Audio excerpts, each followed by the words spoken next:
থেকে তোমার আর এখানে কাম করতে হইব না।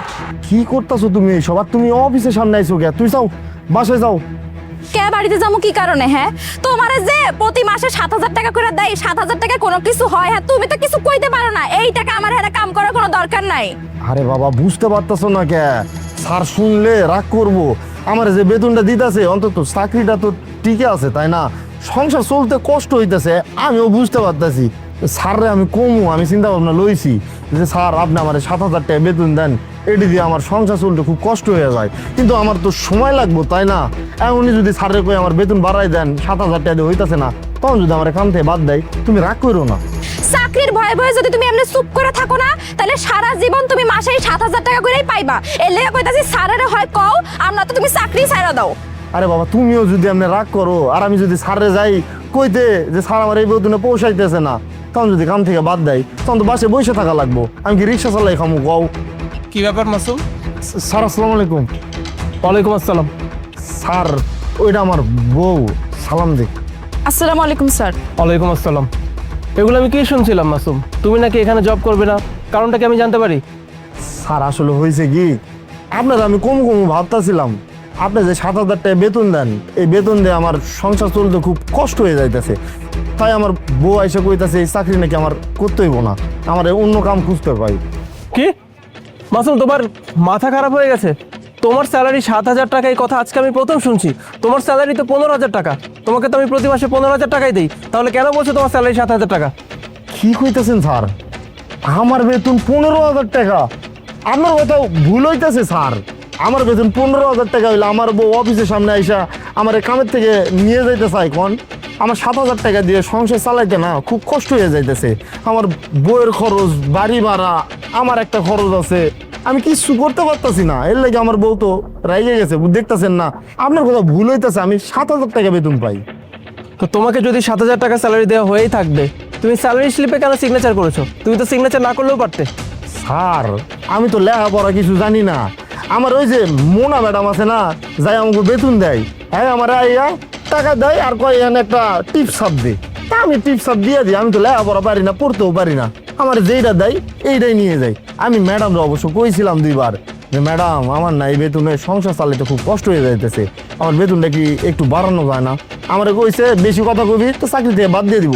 এই ভয় থাকি না, কাউরে জানাই নাই। যে জায়গায় আপনি আমার 7,000 টাকা দিতেছেন, আমি মোনা ম্যাডাম ম্যানেজার, আমি তারে কি কমু? বুঝতে পেরেছি, তার মানে কোথাও একটা কোনো গন্ডগোল হচ্ছে। এনিওয়ে, আমি আমার ম্যানেজারকে ফোন দিয়ে ডাকছি। আর মাসুম, ভয় পাওয়ার কোনো কারণ নেই, আমি এখানে দাঁড়িয়ে আছি। হ্যালো, মনে একটু কষ্ট করে আমাদের অফিসে নিচে আসো তো, মেইন গেটের সামনে। ওকে। স্যার, আপনি আমাকে ডেকেছিলেন? অ্যাকচুয়ালি আমি একটা ফাইল নিয়ে কাজ করছিলাম। হ্যাঁ ডেকেছি। এই মাসে প্রত্যেকের স্যালারি দেওয়া হয়ে গেছে? হ্যাঁ স্যার, সবার বেতন তো দেওয়া কমপ্লিট। কেন স্যার, কোনো প্রবলেম? মাসুমকে স্যালারি দিয়েছো? হ্যাঁ স্যার, আমি তো মাসুমের বেতনও দিয়ে দিয়েছি। সবার বেতন যখন দিয়েছি ওর বেতনও তো দিয়ে দিয়েছি। কয় টাকা স্যালারি দিয়েছো তুমি মাসুমকে? স্যালারি তো ওই যে সবার যেটা ওর স্যালারি 15,000 টাকা, 15,000 টাকা স্যালারি দিয়েছি। ম্যাডাম, আপনি এটা কি কইলেন? আপনি আমার বেতন 15,000 টাকা দিচ্ছেন? আপনি তো গত 6 মাস ধরে আমার 7,000 টাকা করে দিতেছেন। আপনারা আমি কইলাম যে আমার বেতনটা কি স্যারের বইলা একটু বাড়ানো যায় না? আপনি আমার চাকরির ভয় দেখাইলেন, চাকরির থেকে বাইরে করে দিবেন এই না কইলেন। আপনি আমার স্যারের সামনে কইতেছেন 15,000 টাকা। এই মাসুম, বলে কি বলতেছিস? হ্যাঁ, মানে আমি তোকে স্যালারি দিয়েছি 15,000 টাকা, তুই স্যারকে বলছিস 7,000 টাকা। এসব কি হচ্ছে স্যার? মাসুম সম্পূর্ণ মিথ্যা কথা বলতেছে স্যার। ওকে আমি 15,000 টাকায় স্যালারি দিয়েছি। এখন কেন মিথ্যা কথা বলতেছে, শুধু শুধু কেন আমার উপরে মিথ্যা এলিগেশন দিয়েছে sir? I don't know sir. But sir, আপনি আমাকে ট্রাস্ট করেন, আমি আপনার ম্যানেজার স্যার। আমি ওকে 15,000 টাকায় স্যালারি দিয়েছি। স্যার, খোদার কসম করে কইতেছি, আমি মিথ্যা কথা কমু কেন? আমি গরিব মানুষ হইতে পারি, কিন্তু কারো হারাম টাকা খাই না। আমি যদি 15,000 টাকা পাইতাম, আমার বউ আইসা আমার এখানে কথা শুনাইতে পারতো কোন? আমি একটা গরিব মানুষ, দারোয়ানের চাকরি করি, আমার কি 15,000 টাকা সংসার খরচ লাগে? আমি 7,000 টাকা পাই, এই 7,000 টাকা দিয়ে সংসার চালাইতে আমার খুব কষ্ট হয়ে যাইতেছে। এর লাগে আমার বউ আইসা আমার বকাঝকা করতেছে। ওই মাসুম একদম চুপ। স্যারও একদম মিথ্যা কথা বলতেছে স্যার। স্যার আমি ওকে প্রতি মাসে আমি 15,000 টাকা করে স্যালারি দিচ্ছি স্যার। স্যার এখন ওর বাকি টাকা কি করে না করে কে জানে স্যার। আপনার কাছে এসে এখন এগুলো কেন বলছে স্যার জানেন? শুধু সিম্পিতি গেইন করার জন্য, যাতে করে আপনি ওকে কিছুটা এক্সট্রা বাড়িয়ে দিন বা স্যালারি বাড়িয়ে দিন, এইসব। ওদেরকে আমি খুব ভালো করে চিনি স্যার। আচ্ছা মুনা, তুমি বলছো তুমি ওকে 15,000 টাকা স্যালারি দিয়েছো, এদিকে আপন বলছে ওকে নাকি 7,000 টাকা স্যালারি দেওয়া হয়। এনিওয়ে, আমার অফিসের প্রত্যেকটা এমপ্লয়িকে তো ব্যাংকের মাধ্যমে স্যালারি দেওয়া হয়, রাইট? তুমি তো ওর অ্যাকাউন্টে নিশ্চয়ই স্যালারি দিয়েছো। ওর ব্যাংক অ্যাকাউন্টের স্টেটমেন্ট আমার দরকার, আমাকে স্টেটমেন্টটা দেখাও। স্যার স্টেটমেন্টে কিভাবে থাকবে স্যার? অ্যাকচুয়ালি হয়েছে কি স্যার, আমি ওকে এভরি মান্থ আমি হচ্ছে হ্যান্ড ক্যাশ স্যালারি দিই, বিকজ আমি ওর কাছে কয়েকবার ব্যাংক অ্যাকাউন্টের কথা বলেছি। ও কি বলে স্যার জানেন? ও বলে ওর নাকি কোনো ব্যাংক অ্যাকাউন্টই নাই স্যার। এখন ব্যাংক অ্যাকাউন্ট না থাকলে আমি কিভাবে টাকা দিব স্যার অ্যাকাউন্টে? তাই তো স্যার আমি ওকে ক্যাশে স্যালারি দিই। কি স্যার কি মিছা কথা কইতেছেন? মনে মনে মিছা কথা কইতেছেন কে?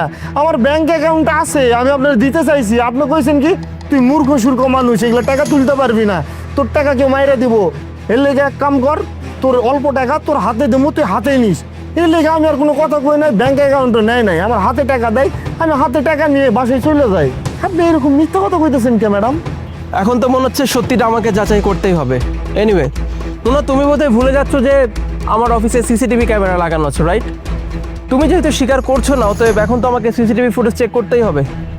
আচ্ছা sir, sir CC camera footage check করতে হবে না স্যার। অ্যাকচুয়ালি আসলে ও সত্যি বলতেছে স্যার, আমি প্রতি মাসে 7,000 টাকাই স্যালারি দিয়ে আসছি স্যার। স্যার আমি মানছি স্যার অনেক বড় আমি ভুল করে ফেলছি স্যার, কিন্তু স্যার আপনি প্লিজ আমাকে পানিশমেন্ট দিবেন না স্যার। আসলে স্যার আমি একটু অন্য টাইপ হয়ে গিয়েছিলাম। মানে কি মুনা, তুমি ওকে 7,000 টাকা স্যালারি দিতে, কিন্তু কেন? এখন তো দেখছি মাসুম যা বলছিল সেটাই সত্যি। স্যার স্যার হয়েছে কি স্যার, আসলে আমি একটু পার্টি টাটি করি তো, সো ওখানে অনেক টাকা লাগে, প্লাস হচ্ছে আমি নতুন একটা গাড়ি নিয়েছি, সেখানে ইএমআই এর ব্যাপার আছে স্যার। আমার স্যালারি দিয়ে আসলে আমি পোষাচ্ছিলাম না, তাই আমি ভাবছি ও তো সামান্য একজন দাঁড়ান, আর ও এত টাকা দিয়ে করবেই বাকি, তাই তো স্যার আমি ওর কাছ থেকে প্রতি মাসে 7,000 টাকা কেটে আমি আমার খরচা করতাম স্যার। কিন্তু স্যার আমি আর এমনটা করবো না স্যার, আপনি প্লিজ আমাকে মাফ করে দিন স্যার, আমি ওর টাকা সব পরিশোধ করে দিব স্যার। বাহ, তোমার এক্সকিউজ দেখে আমি সত্যি অনেক অবাক হয়ে যাচ্ছি। তুমি তোমার নিজের সুবিধার জন্য মাসুমের স্যালারি থেকে টাকা কেটে রাখতে, যেখানে অফিস থেকে তোমাকে প্রতি মাসে 80,000 টাকা স্যালারি দেওয়া হয়। এত টাকা স্যালারি পাওয়ার পরও তুমি তোমার হাত খরচ ঠিক মতো চালাতে পারো না। অথচ একটাবার মাসুমের কথা চিন্তা করে দেখো তো, ওর একটা সংসার আছে, 15,000 টাকা স্যালারি ওর। এই 15,000 টাকার মধ্যে থেকেও তুমি ওকে প্রতি মাসে 7,000 টাকা দিতে, আর বাকি 8,000 টাকা তুমি তোমার নিজের কাছে রেখে দিতে। যেখানে 80,000 টাকা দিয়ে তুমি তোমার সংসার চালাতে পারো না, হাত খরচ চালাতে পারো না, সেখানে এই মানুষটা 7,000 টাকা কিভাবে সংসার চালাতো একটাবার ভেবে দেখো তো। আজকে তো আমি সত্যিটা জানতেই পারতাম না যদি এখানে আসার পর আমি না দেখতাম যে মাসুমের ওয়াইফ মাসুমকে বাধ্য করছিল চাকরিটা ছেড়ে দেওয়ার জন্য। তাহলে এগুলোই চলে। এনিওয়ে, তুমি যেই কাজটা করেছো এটা মারাত্মক অন্যায় একটা কাজ। এই কাজের সঙ্গে আমার সম্মান জড়িত মুনা। আর এত কিছু জানার পর আমি তো চাইবো না যে তোমার মতো লোভী একজন ম্যানেজার আমার আন্ডারে জব করুক। তুমি এক কাজ করো, জবটা ছেড়ে দাও। Sir sir please sir, sir আপনি আমাকে চাকরি থেকে বের করবেন না স্যার। স্যার এই চাকরিটা আমার একটা ড্রিম জব স্যার, আর এই চাকরিটা চলে গেলে স্যার আমি কি করবো স্যার? আমি কোথাও চাকরি পাবো না। আর দ্বিতীয় কথা স্যার, আমি যে গাড়িটা কিনেছি স্যার, গাড়ির ইএমআই আমি কিভাবে দিব স্যার? প্লিজ আমাকে চাকরি থেকে বের করবেন না। দেখো, তুমি তোমার সংসার, তুমি তোমার হাত খরচ, ইভেন তুমি তোমার গাড়ির ইএমআই কিভাবে দিবে সেটা দেখার বিষয় আমার না। তুমি এতদিন যাবত এই মানুষটাকে ঠকে আসছিলে, আর যে মানুষ অন্য মানুষকে ঠকায় এই মানুষকে আমার পছন্দ না। তোমার মতো এরকম লোভী আর ডিসঅনেস্ট একজন ম্যানেজার আমার কোম্পানিতে থাকুক, আমি এটা চাই না। অতএব তুমি সসম্মানে এখান থেকে বের হয়ে যাবে। আর হ্যাঁ, বিগত কয়েক মাস যাবত তুমি ওর স্যালারি কেটে রাখছিলে না, সমস্ত স্যালারি আজকে যাওয়ার আগে ওর অ্যাকাউন্টে দিয়ে যাবে। যদি না দিয়ে যাও, তোমার আমি এমন অবস্থা করবো এরপরে কোথাও জব পাবে না। যাও। Anyway Masum, I am sorry, আমি আসলে জানতাম না যে এতদিন যাবত তোমার সঙ্গে এত বড় একটা অন্যায় হচ্ছিল। এতদিন যাবৎ এত মাস যাবৎ মোনা যে তোমার অ্যাকাউন্ট থেকে স্যালারিগুলো কেটে রাখছিল, সমস্ত টাকা আজকে সন্ধ্যার ভেতর তোমার অ্যাকাউন্টে পৌঁছে যাবে। আর আজকের পর কেউ যদি তোমাকে কিছু বলে, তুমি ডিরেক্ট আমাকে জানাবে। জি স্যার, আসলে হয়েছে কি, মোনা ম্যাডামের ভয়ে আপনার কাছে আমি যাইতে পারি নাই, কিছু কইতেও পারি নাই। আমি তো সামান্য একজন দারোয়ানের চাকরি করি, আমার জায়গায় আপনি আরেকজনের নিয়ে চাকরি করাতেই পারবেন, কি এই চাকরির ভয়ে আপনার আমি কিছু কইতে পারি না। কিন্তু এখন থেকে কোনো সমস্যা হইলে আমি সোজা আপনার কাছে যা কমু। জি স্যার, আসসালামু আলাইকুম। ওয়ালাইকুম আসসালাম। তুমি এক কাম করো, শুনলা তো স্যার অনেক ভালো মানুষ, তুমি বাড়িতে যাও, আমার বেতন যা তাই দিব। ঠিক আছে।